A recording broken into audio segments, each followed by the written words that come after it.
Good day, University City, and welcome to UC Talks, a hyper-local podcast that features conversations, interviews, and news of importance for University City.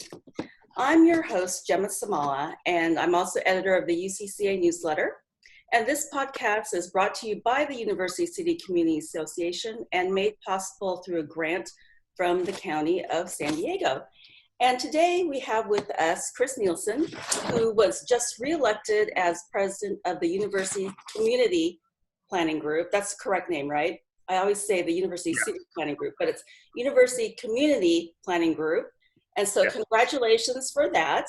And I believe this is your second term as president? Yes, to be the second term, yes. Right. And so the first thing I was thinking we should probably go over, because a lot of people may not exactly know the purpose of the planning group. So why don't you tell us about that? What's the reason for the planning group, and what area does it cover? Because it covers more than what I originally thought. Right, yeah, so the University Community Planning Group is a private a private organization whose function it is to provide recommendations and advice to the city on land use issues. Okay. It is not a city organization per se, it's a private group.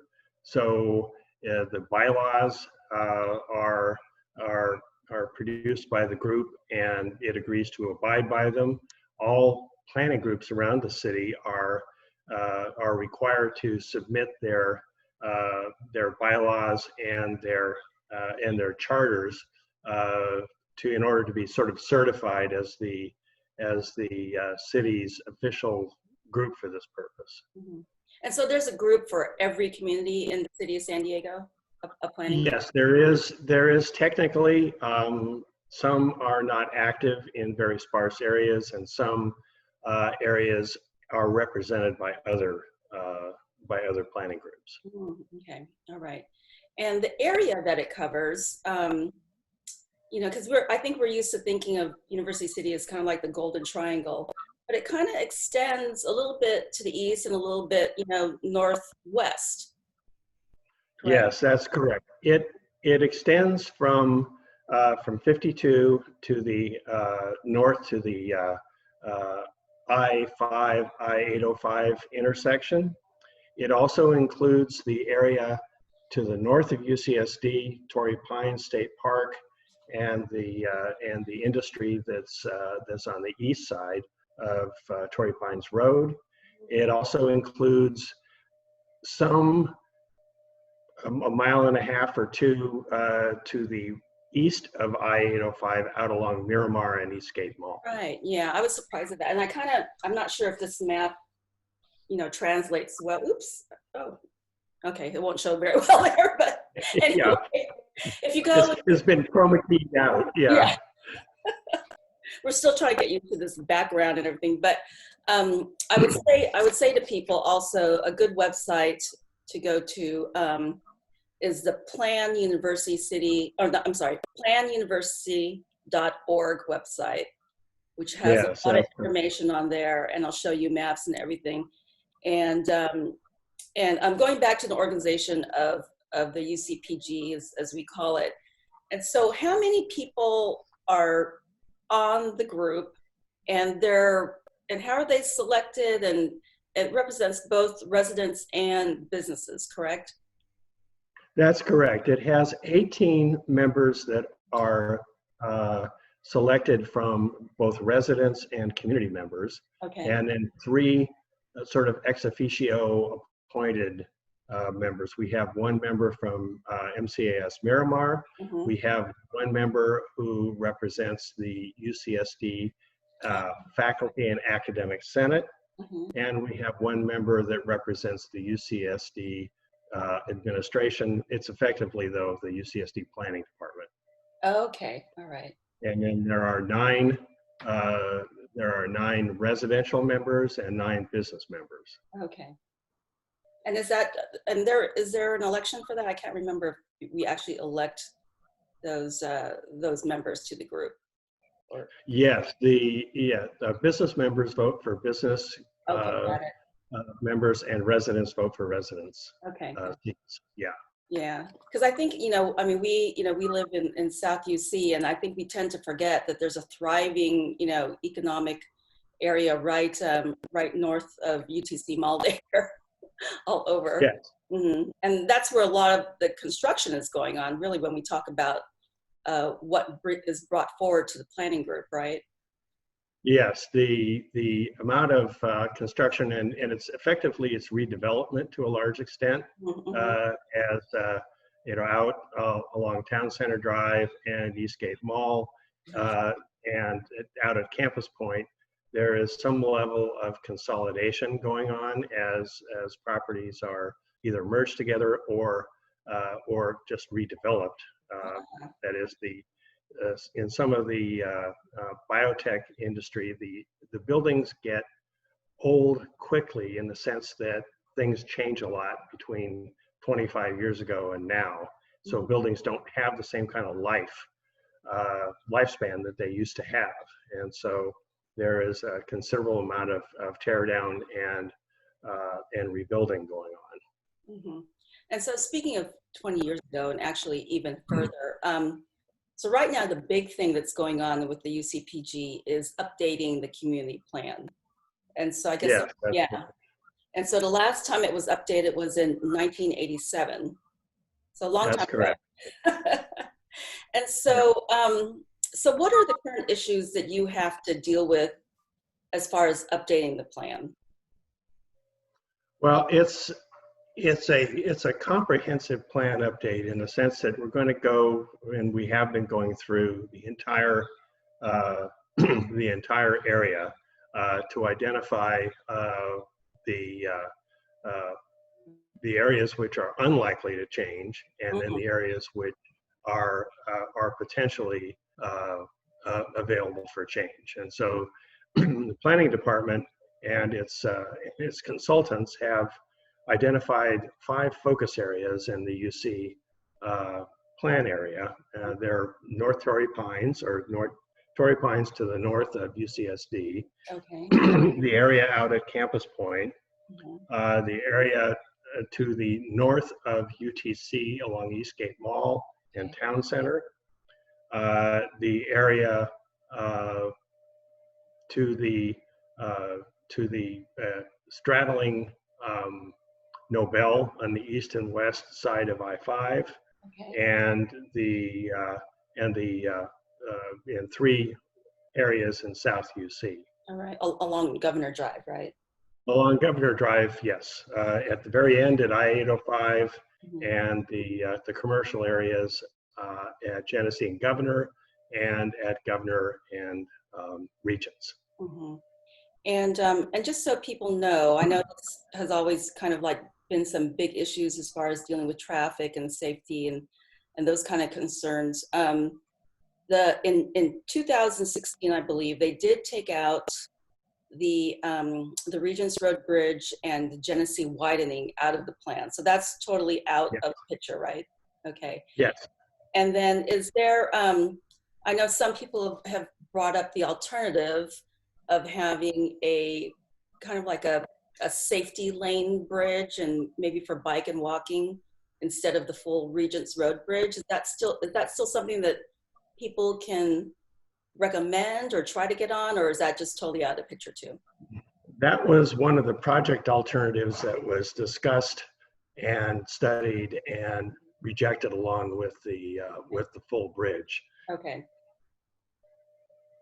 And okay, so that's the picture. So when you're updating the plan, what are really the concerns? Because now I'm actually thinking with with COVID-19 and maybe the issues of high density living arrangements, do we still want to have a lot of kind of like high density dwellings, or is that still kind of in the picture?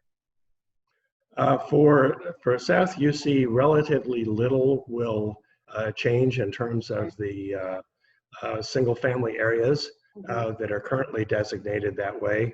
There may be some mixed use that is implemented at the east end of Governor Drive at I-805 Okay. and in the commercial areas along there. But Right. in terms of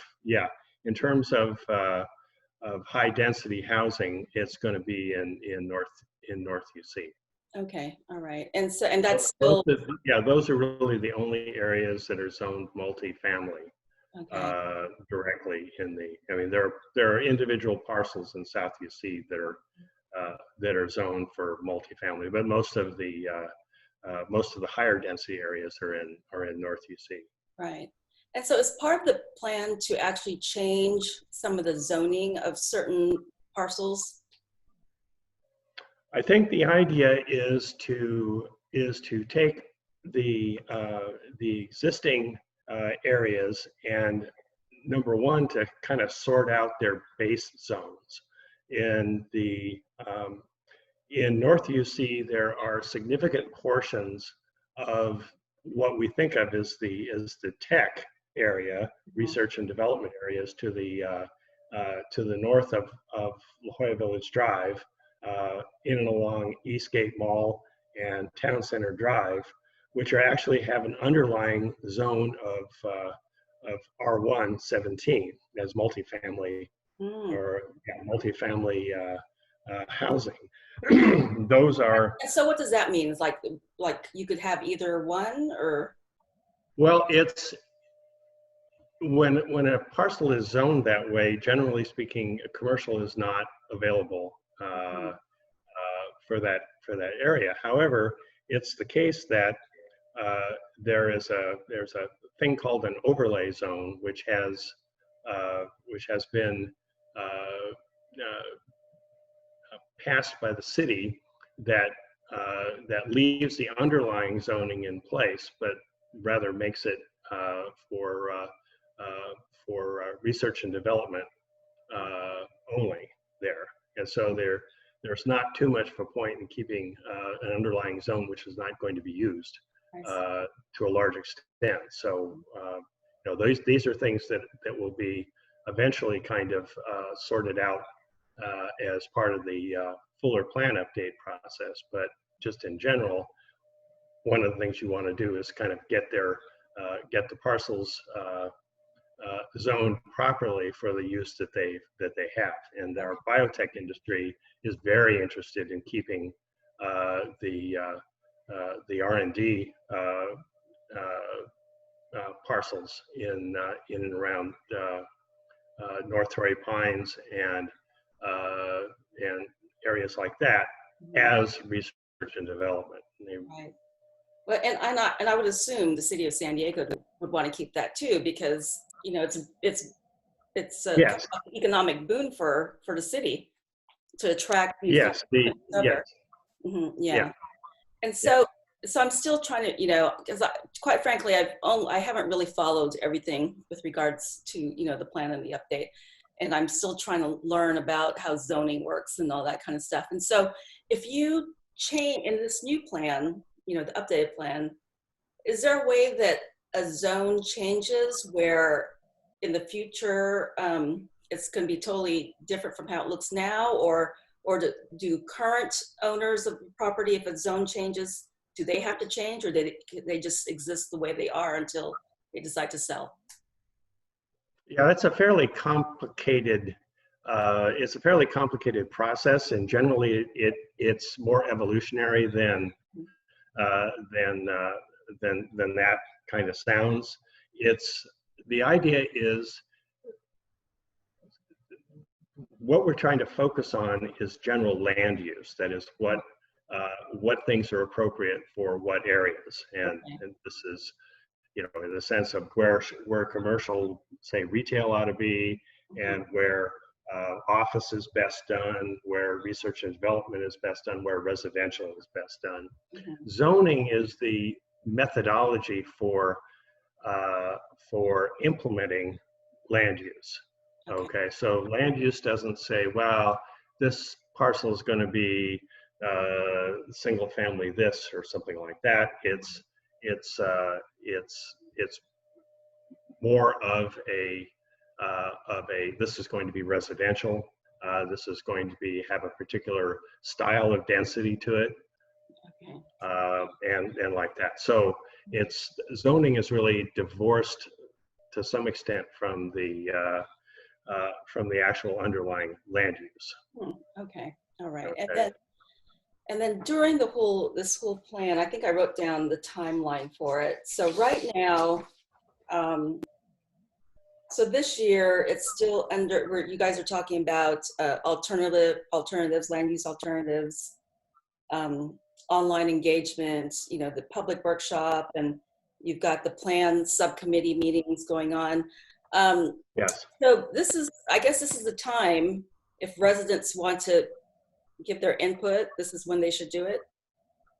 Yes, this is, the whole idea behind having the plan update subcommittee is to facilitate public input into the very many different phases Right. of the plan update, where, for example, we're studying mobility, we'll be studying land use, we'll be studying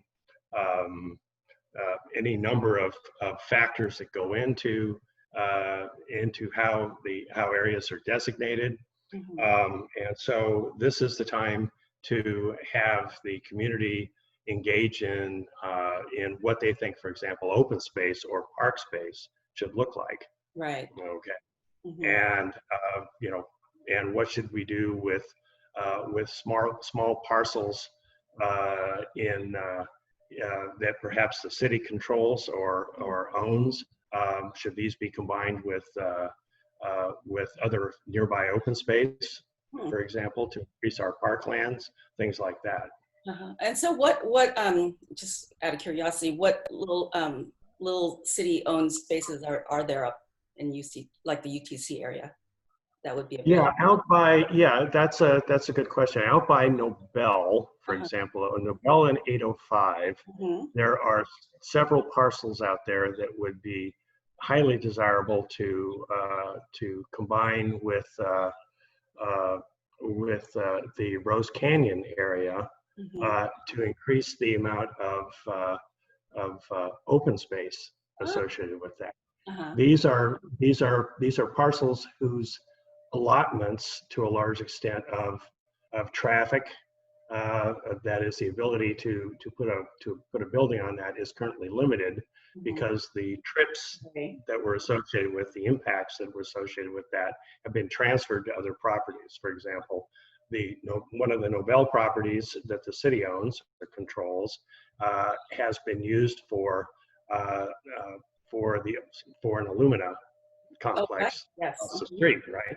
Okay. Yeah. So to some extent, they had their development entitlements used up, and so it's appropriate to maybe consider protecting them on a permanent basis, as open space. And that area seems to be quite hilly, right? It's pretty. Yeah, it's hilly, and it's very nice habitat in the sense that there are plants and animals there that are ideally suited to the land, and it's something we want to try to preserve if possible. And it's not great. Yeah, and it's not great land for example, for building more houses out there, because it's right next to the 805. Right. It's not great land for industry, because transportation in that area is kind of limited. So it's these are the kind of choices we want to make in the plan update. Yeah, to be able to recommend these things. Yeah. But that is where the new fire station is going to be too. That area, right? Yeah. It's actually more to the west. Okay. Right. Yeah. The fire station 50 is just down the hill from UTC along Nobel. Yeah. All right. And then so if people have concerns or want to give their input about what the plan should look into, and maybe if they want more open space and that sort of thing, and mobility, issues. The next, should they be going to the UCPG meetings or the plan subcommittee meetings, or how should people get their voices heard? I think in general, the plan update subcommittee meetings are the best for public input on how we want to see on how people view the future. And in particular, this is the place where they can comment on we don't have enough parks, or we have or the traffic along here is really bad. You need to try to work on bicycles, or you need to try to work on increasing number of lanes, or stuff like that. This is the place to give that kind of input. Okay, and then can they also input as far as, you're talking about mobility, and on Nobel that there isn't much, transportation out there as far as people building, commercial to get people, that may be taking public transportation out there. So is that something that even along Governor Drive, I think, the buses don't go east of Genesee, right? And so is that something that if people, think that we need more of that, they should that's something that we could bring to the planning group subcommittee? Yes, because I think both the plan update subcommittee and the UCPG are useful forums for getting comments received, particularly about transportation, where it's not clear to people how to interface with MTS. How do I tell MTS that we want a bus line here, or the frequency of service is not good along Genesee to for this purpose or that purpose. These are good forums for being able to express your opinion, so that because MTS does send representatives to the UCPG, particularly when it does scoping meetings for changes in transit related to the trolley, for example. The MTS has held what are called scoping meetings, which are public input meetings, for the express purpose of deciding how bus routes and frequency should be changed once the trolley starts running. Right? Because it's one thing to have the fixed route of the trolley, and it's another thing to have the rest of the area that's served by the trolley, the kind of greater area, cross-connected with bus routes. Have they ever? I'm just thinking out of my own head for my own personal use. Because I personally like the idea of using the trolley, but do you know if they're going to have some sort of like mini bus or shuttle or something from South UC to the trolley, terminus section, so we don't have to bring our car and park over there before we get on the trolley?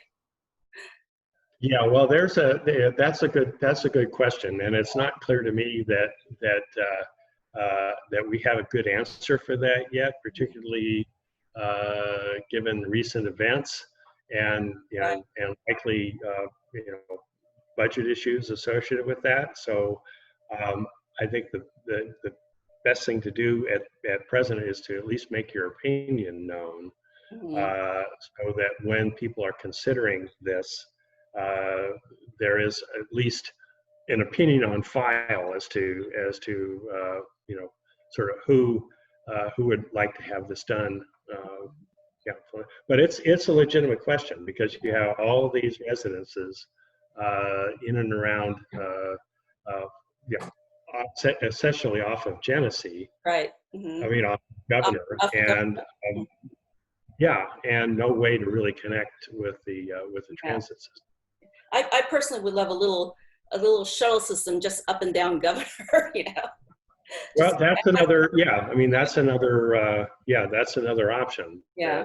That is just a bus system that's designed to feed the transit that comes down Genesee. Yeah.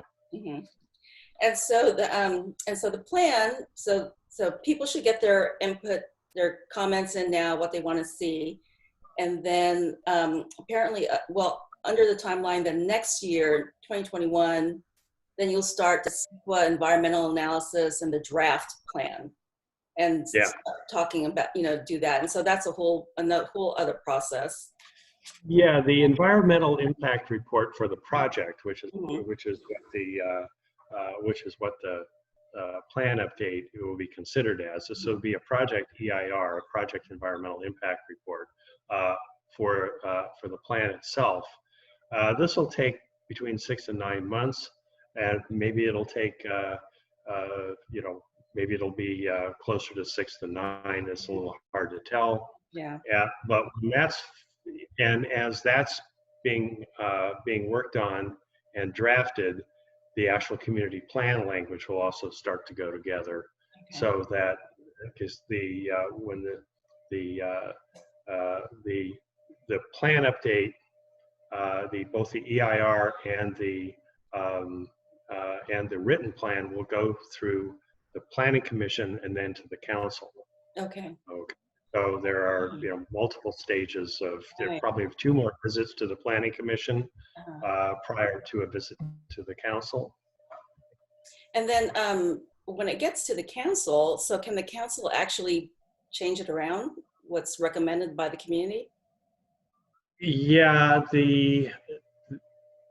yes, that has happened in the past. Right. We would hope that the issues involved in the plan update will have been sufficiently kind of worked out Mhm.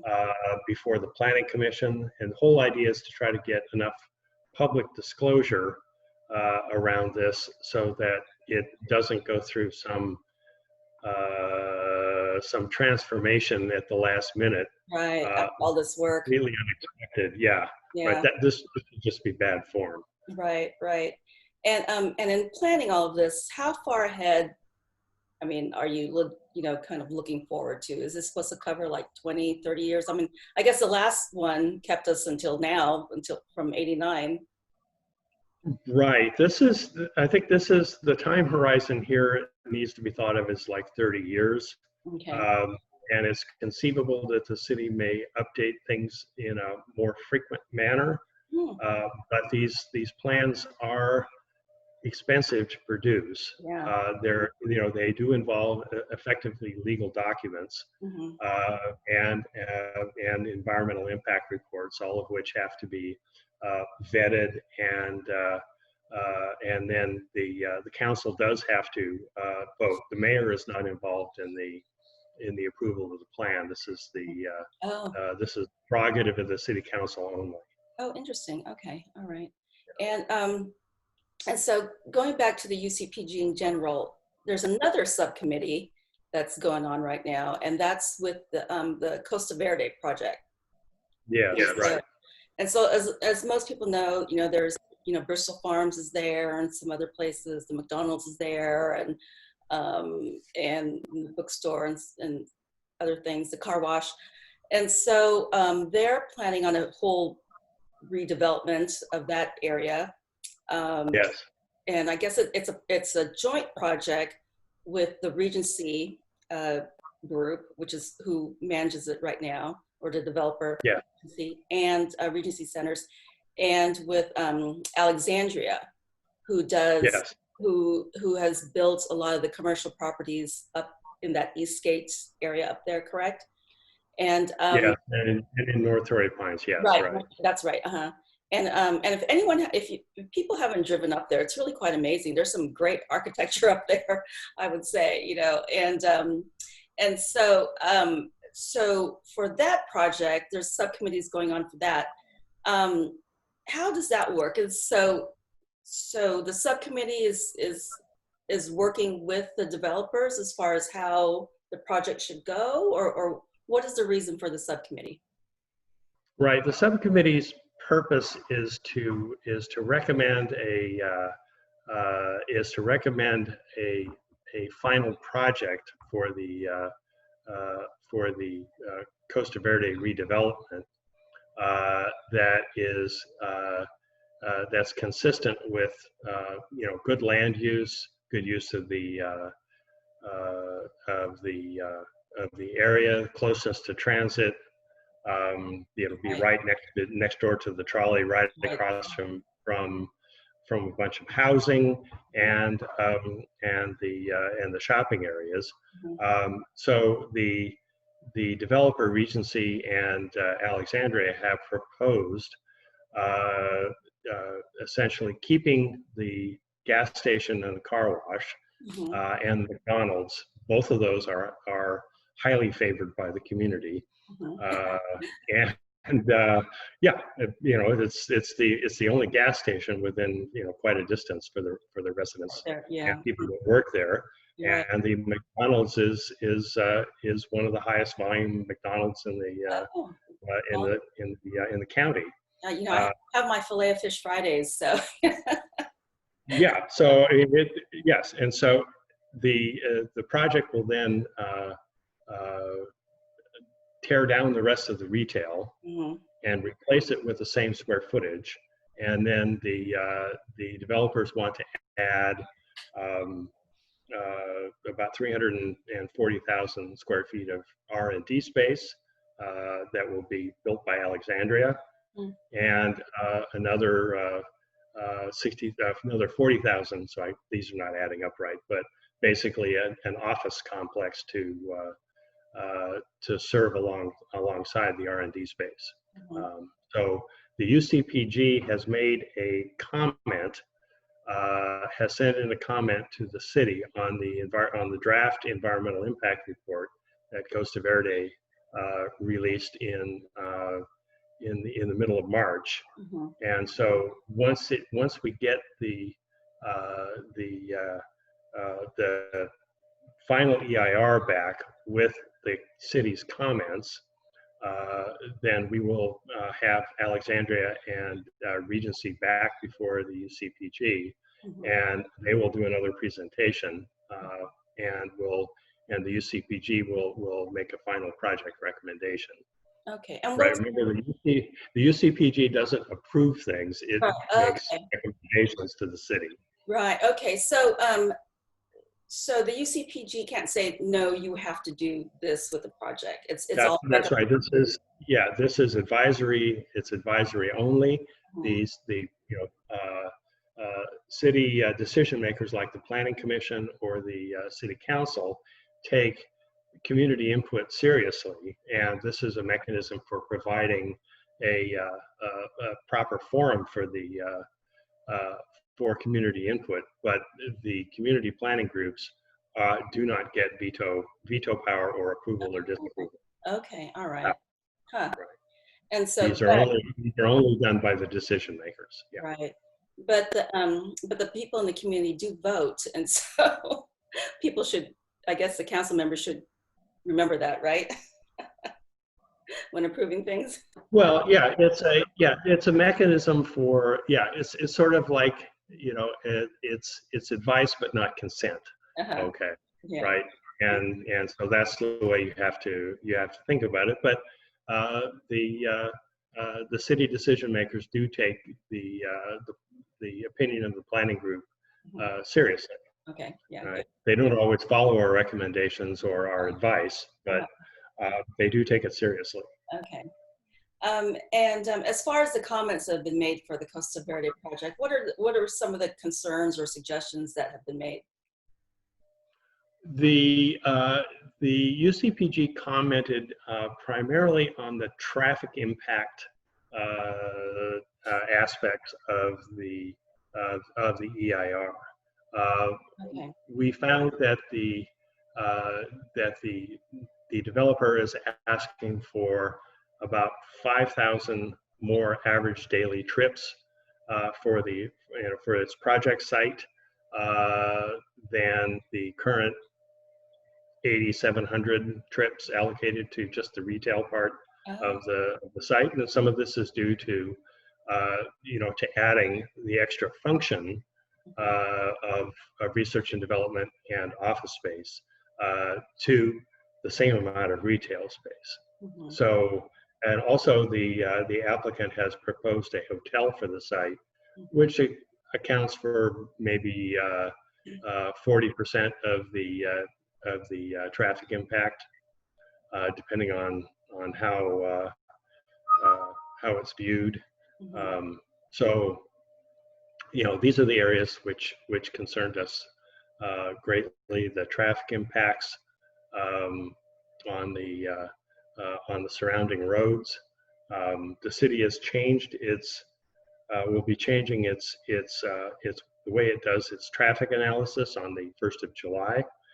The applicant is going through the process under the current levels of service rules as opposed to vehicle miles traveled. And so there are issues with that. The other thing that the UCPG spent some time looking at is noise and construction issues. And these are things which are reasonable to take into account as part of the impacts. And as far as noise, so how long do they expect this project to last? It should take, the estimates I think range from about 30 months to maybe 36 months. My guess is that the developers will try to break all kinds of records in order to get the project done in a particular time frame that's meaningful for the retail tenants that are going to go into the space. They'll be trying to fit in things that have to do with holiday seasons and things like that. So it's not just any any old time of the year will do. Right. Some tenants have specific concerns over, I need to get this occupied by so and so that our holiday season works, or similar considerations. And And I forget, when does the trolley supposed to open up? The trolley should be taking paying customers in the fall of 2021. Oh, okay. So that it's not that far away. The city or the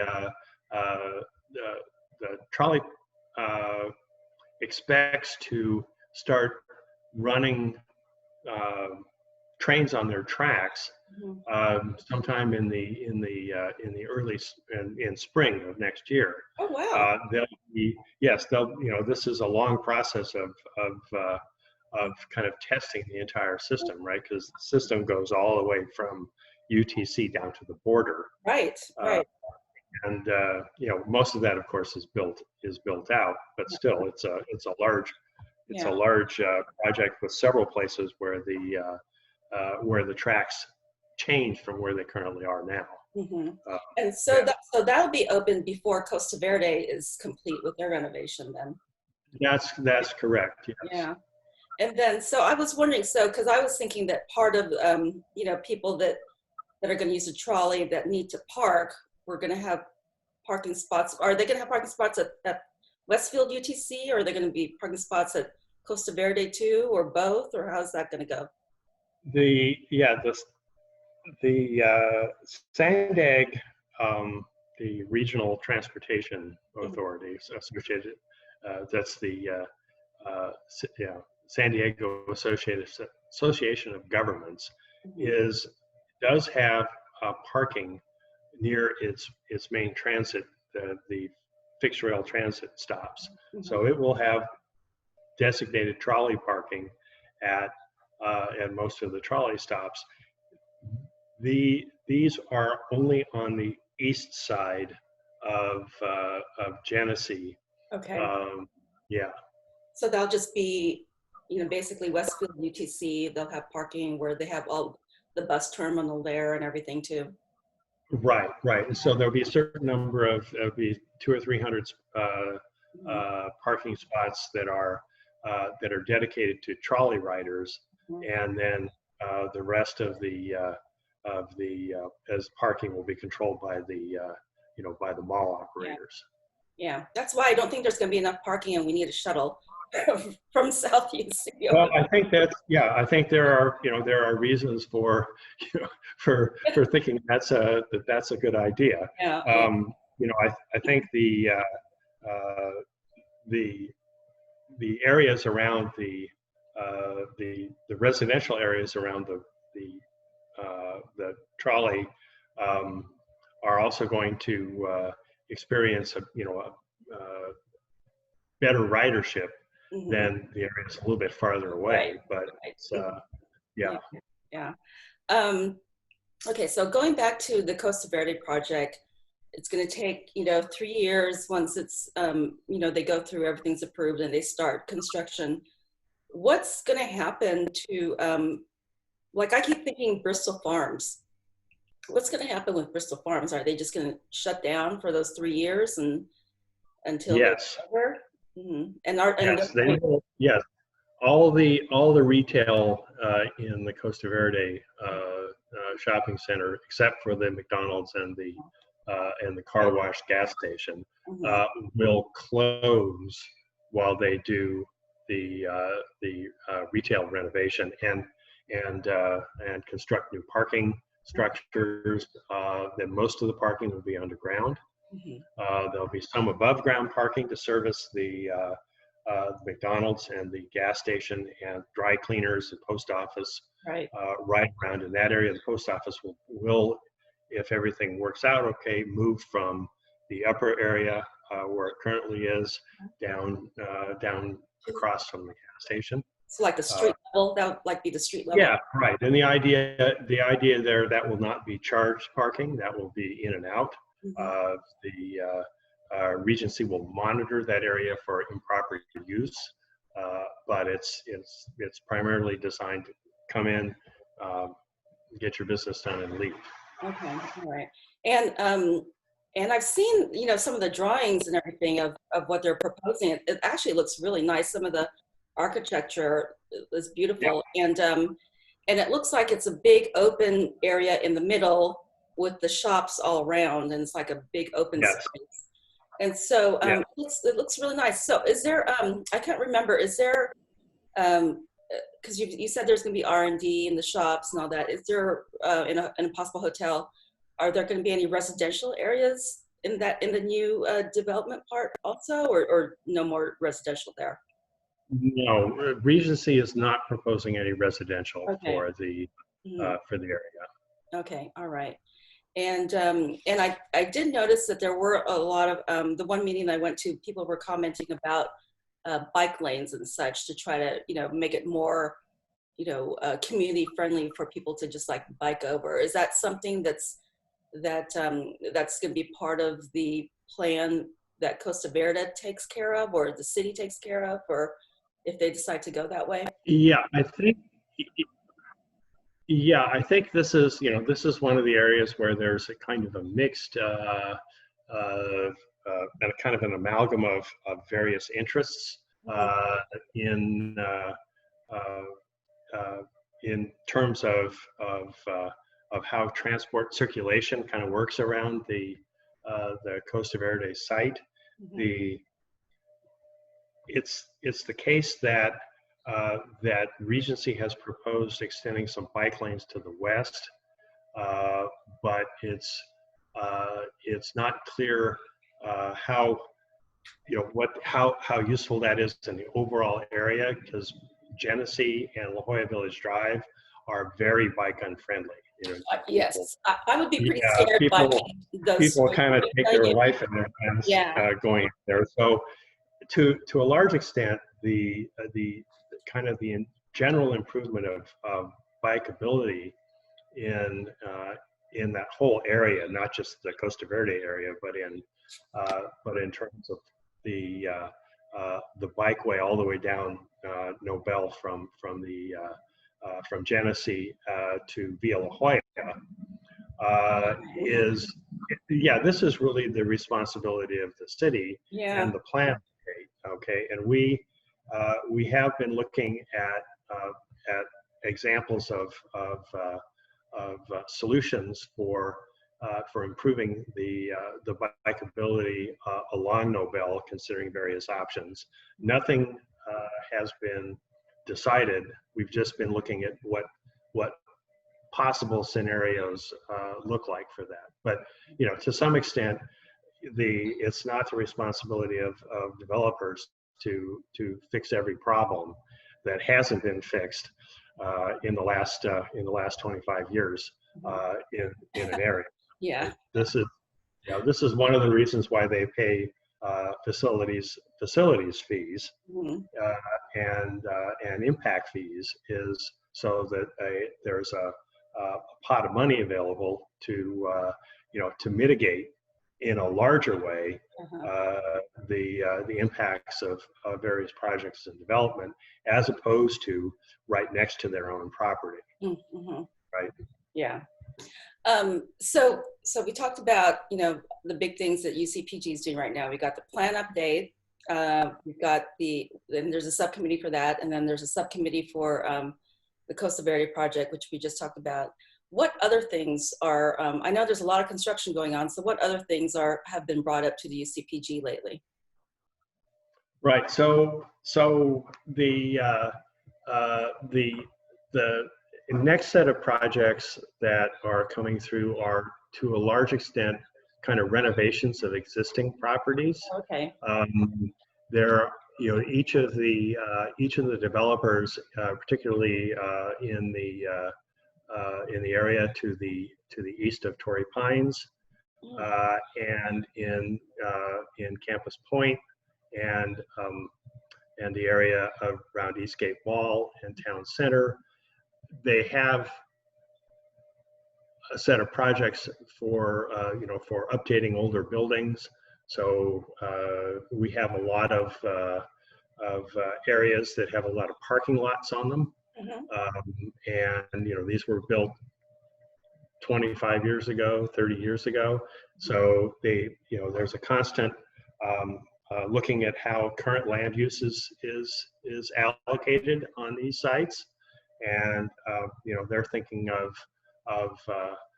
replacing buildings that are inefficient, particularly given what kind of R&D is currently done at these facilities, and because it changes so rapidly, something you built 25 years ago just isn't as useful as something you build today, right, for the purpose. And so I think was it there's some discussion about turning some of the parking lots into housing developments. Was that something that was on the discussion? I can't remember. Well, it's certainly a proposal. I don't know. It's all, in some cases it's very specific to what's allowable is very specific to the parcels, individual parcels. For example, most of the area around on Campus Point and in Torrey Pines are close to the accident potential zones from Miramar. Right. So there are inherent limits as to what kinds of things you can build. Some things are not allowed at all in the APC2 zone or APC1 zone.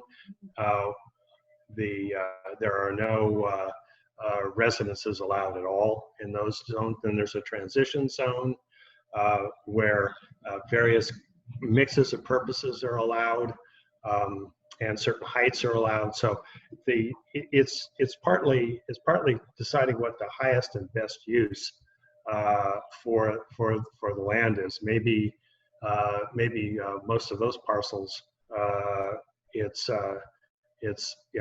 housing is not the best use out there. Maybe it is research and development and office support space that is a better use, considering their distances from the rest of the retail core of the community, right? So yeah, these are the kinds of things we're going through with the plan update, is to try to identify what we think the best use is for in terms of Yeah. you know, purpose and land use is for these areas. Yeah. So, so we've all been staying at home and having Zoom calls and all this and everything, and Yeah. it seems like it for a lot of companies it seems to still work. And so, do you think we're going to see, or it seems like we're going to see a lot more people working from home, or at least partially from home now? How is that going to affect our zoning and construction? Yeah, I think the best way of thinking about that is to look at it as we don't understand what what kind of long-term trends are going to come out from this, and probably the best decision is to not make any big changes at this point in terms of what would what we would want to see for an area in the plan update. We'll probably go through most of that without regard to the COVID-19 pandemic issues. There may be some thought given to what areas could be transitioned between kinds of uses based on that. Maybe there will be a little less use of office space, Right. Mm-hmm. going into the future, but is probably not going to be a net reduction in the desirability of industrial space and research and development space. These are probably these are things which really do need to be done at a particular site. And yes, you can have support people working from home, but generally speaking, you've got to do your like the lab work and everything. you've got to do your laboratory work in the laboratory. Yeah. Yeah.